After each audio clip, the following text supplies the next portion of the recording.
...12.000'e, 11.000'e 11'e düşmesi, 18 liradan 11 liraya düşmesi dolar. Fiyatları tırmanmaya başlayınca geçen aydı veya ondan önceki ay mıydı ben tam hatırlamıyorum. 2 gündür Adana'dayız. Yaklaşık 5 aydır, 5 ayı aştı hatta.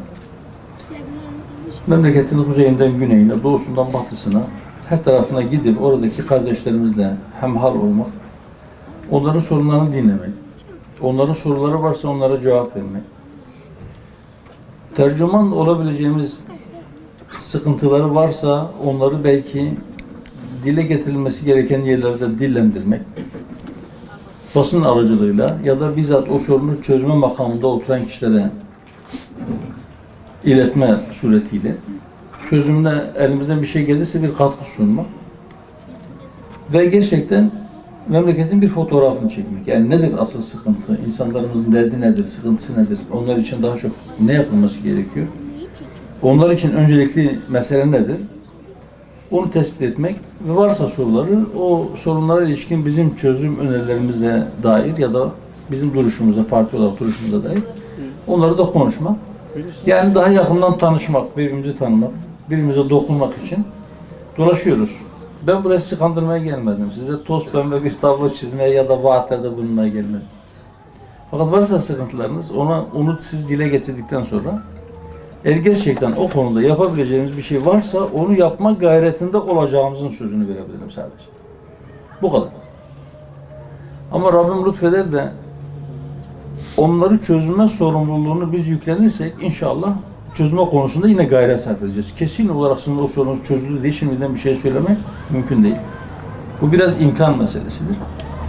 Fakat maalesef bu 5 aydır memleketi gezdiğimizde belki en fazla kendi açımızdan tespit ettiğimiz sorun şudur. Vatandaşın siyasete olan güveni ciddi şekilde zayıflamış. Bunun sorumlusu da vatandaş değil. Vatandaş haklıdır. Bunun sorumlusu biz siyasetçileriz. Vatandaşı bir kandırırsın, 2 kandırırsın, 3 kandırırsın, bitti. Deniz bitti. Şu anda da siyasetin içinde bulunduğu durumdan biz kendimiz siyasetçi olarak şikayetçiyiz. Gerçekten siyasetin uslubundan şikayetçiyiz. Biz şuna inanıyoruz.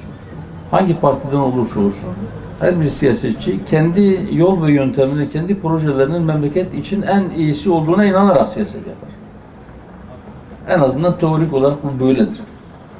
Ama hiçbir siyasetçinin, hiçbir kimsenin kendi menfaati ya da kendi partisinin menfaati için memleketi zarara sokacak, vatandaşı birbirine düşürecek, ortalığı gerecek, milleti kutuplaştıracak sözler söylemesini, hareketlerde bulunmasını biz doğru bulmayız.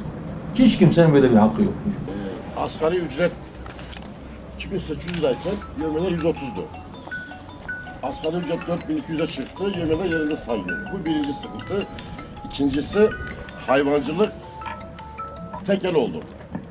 Burada köyümüzde herkesin hayvanı vardı 3-5 tane. Büyük besiciye süt desteği, yem desteği, hayvan desteği verildi.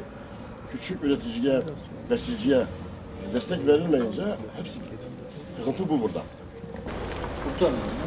Evet. Dolayısıyla şu anda işçilik parasına değil. Mesela ben birkaç hafta önce Antep'teydim. Orada